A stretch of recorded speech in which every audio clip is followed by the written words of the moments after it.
আসসালামু আলাইকুম। কেমন আছেন? নিশ্চয়ই ভালো আছেন সবাই। দেখেন তো আজকে কী বানাচ্ছি আমি? লুচি। দেখছি বাইরে বেশ ভালো ঠান্ডা ওয়েদার, বৃষ্টি পড়ছে গুঁড়ি, গুঁড়ি। তো ভাবলাম কেন নয় আজকে একটু পুরি হয়ে যাক। পুরি কিন্তু একসময় হিন্দুদের ট্র্যাডিশনাল খাবার ছিল, তাই না? ওদের পূজা কিংবা ওদের যে কোনো অনুষ্ঠানে পুরি মাস্ট, ওদের পুরিটা থাকবে। কিন্তু সেই সাথে, সাথে আমরা মুসলমানরাও কিন্তু এখন পুরির ভক্ত হয়ে গেছি। আমাদেরও এখন ঘরে, ঘরে যে কোনো উৎসবে আমরা পুরি বানিয়ে খেতে পারি। আরেকটা কথা হলো, আমার ফ্যামিলি, আমার বাচ্চা-কাচ্চা সবাই পুরিটা খুব পছন্দ করে, খুব ভালোবাসে। তাই ভাবলাম কেন নয় আজকে একটু পুরি করা যাক। আর বাসায় তৈরি, ঘরোয়া পদ্ধতিতে তৈরি, সুস্বাস্থ্যভাবে এটা আমরা খেতে পারি।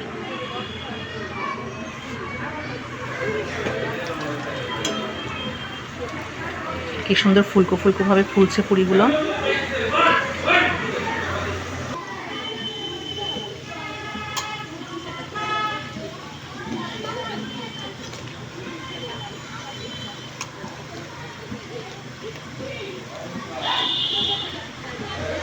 কি সুন্দর ফুলেছে লুচিগুলো।